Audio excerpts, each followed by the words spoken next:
Krioterapi adalah pemanfaatan dingin untuk mengobati nyeri atau gangguan kesehatan lainnya.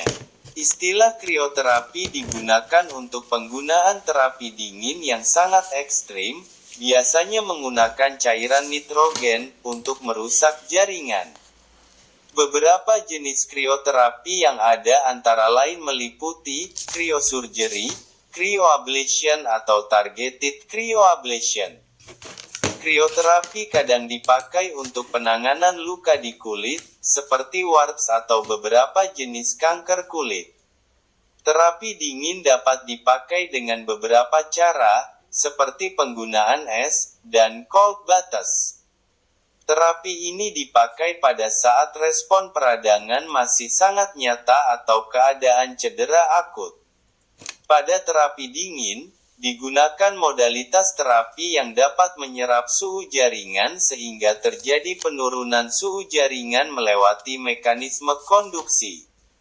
Efek pendinginan yang terjadi tergantung jenis aplikasi terapi dingin, lama terapi dan konduktivitas. Pada dasarnya agar terapi dapat efektif, lokal cedera harus dapat diturunkan suhunya dalam jangka waktu yang mencukupi. Inti dari terapi dingin adalah menyerap kalori area lokal cedera sehingga terjadi penurunan suhu. Berkait dengan hal ini, jenis terapi dengan terapi es basah lebih efektif menurunkan suhu dibandingkan es dalam kemasan mengingat pada kondisi ini lebih banyak kalori tubuh yang dipergunakan untuk mencairkan es. Semakin lama waktu terapi, penetrasi dingin semakin dalam. Pada umumnya terapi dingin pada suhu 3,5 derajat Celcius selama 10 menit dapat mempengaruhi suhu sampai dengan 4 cm di bawah kulit. Jaringan otot dengan kandungan air yang tinggi merupakan konduktor yang baik sedangkan jaringan lemak merupakan isolator suhu sehingga menghambat penetrasi dingin. Efek fisiologis sistemik yang terjadi yaitu vasokonstriksi, piloreksi, menggigil. Efek fisiologis lokal yang terjadi yaitu vasokonstriksi lokal, desensisasi akhiran saraf bebas, dan penurunan refil kapiler.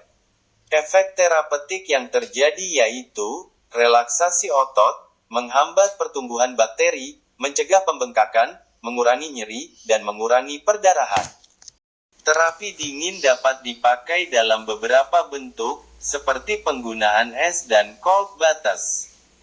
Aplikasi dingin dapat mengurangi suhu daerah yang sakit, membatasi aliran darah dan mencegah cairan masuk ke jaringan di sekitar luka. Hal ini akan mengurangi nyeri dan pembengkakan. Aplikasi dingin dapat mengurangi sensitivitas dari akhiran saraf yang berakibat terjadinya peningkatan ambang batas rasa nyeri. Aplikasi dingin juga akan mengurangi kerusakan jaringan dengan jalan mengurangi metabolisme lokal sehingga kebutuhan oksigen jaringan menurun.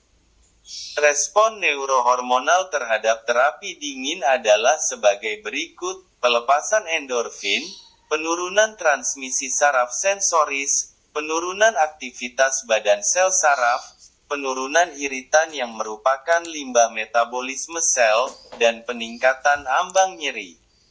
Secara fisiologis, pada 15 menit pertama setelah pemberian aplikasi dingin, suhu 10 derajat Celcius, terjadi vasokontriksi arteriola dan venula secara lokal. Vasokontriksi ini disebabkan oleh aksi refleks dari otot polos yang timbul akibat stimulasi sistem saraf otonom dan pelepasan epinefrin dan norepinefrin. Walaupun demikian apabila dingin tersebut terus diberikan selama 15 sampai dengan 30 menit akan timbul fase vasodilatasi yang terjadi intermiten selama 4 sampai 6 menit. Periode ini dikenal sebagai respon hunting.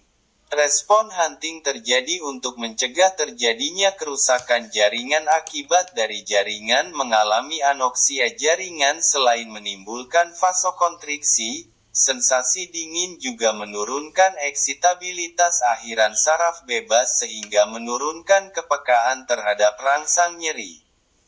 Aplikasi dingin juga dapat mengurangi tingkat metabolisme sel sehingga limbah metabolisme menjadi berkurang. Penurunan limbah metabolisme pada akhirnya dapat menurunkan spasme otot.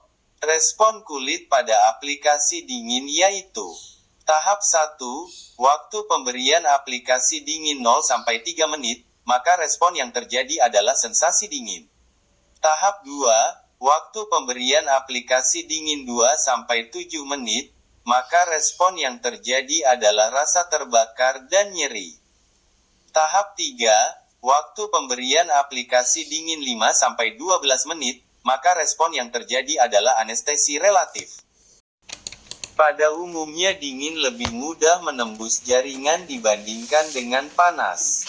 Ketika otot sudah mengalami penurunan suhu akibat aplikasi dingin, efek dingin dapat bertahan lebih lama dibandingkan dengan panas karena adanya lemak subcutan yang bertindak sebagai insulator. Di sisi lain, lemak subkutan merupakan barier utama energi dingin untuk menembus otot. Pada individu dengan tebal lemak subkutan setebal 2 cm, energi dingin dapat menembus jaringan otot dalam waktu 10 menit. Efek fisiologis tubuh pada terapi dingin yaitu: spasme otot menurun, persepsi nyeri menurun, aliran darah menurun sampai 10 menit pertama, kecepatan metabolisme menurun, elastisitas kolagen menurun, kekakuan sendi meningkat, permeabilitas kapiler meningkat, dan dapat mengurangi pembengkakan lanjut tapi relatif tidak menghentikan pembengkakan yang sudah terjadi. Untuk cedera akut, terapi dingin sering digunakan bersama-sama dengan teknik pertolongan pertama pada cedera yang disebut Rise, Rest, Ice, Compression and Elevation.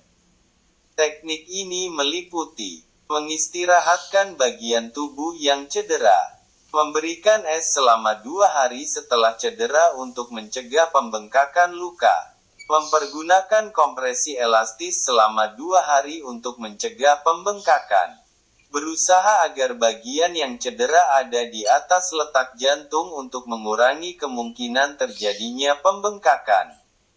Dalam perawatan nyeri yang disebabkan karena cedera, terapi dingin dilakukan sampai pembengkakan berkurang.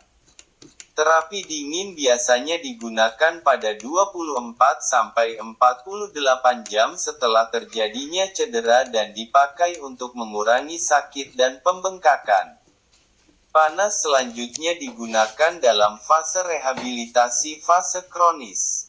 Indikasi cold terapi yaitu cedera, sprain, strain dan kontusio, sakit kepala, migrain, tension headache dan cluster headache, gangguan temporomandibular atau TMJ disorder, testikular dan skrotal pain, nyeri post-operasi, fase akut artritis atau peradangan pada sendi, tendinitis dan bursitis, carpal tunnel syndrome, nyeri lutut, nyeri sendi, dan nyeri perut. Kontraindikasi cold therapy. Cold therapy sangat mudah digunakan, cepat, efisien dan ekonomis.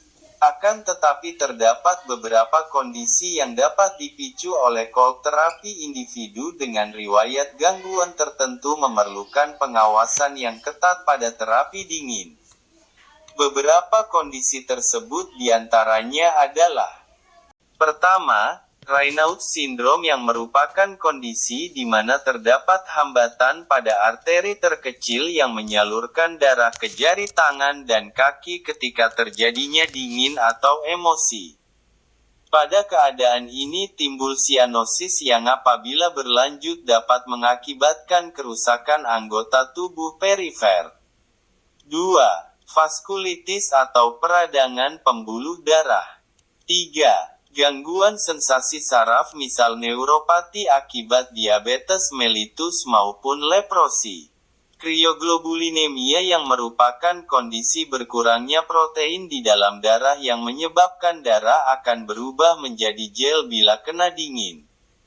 Paroxysmal cold hemoglobinuria yang merupakan suatu kejadian pembentukan antibodi yang merusak sel darah merah bila tubuh dikenai dingin.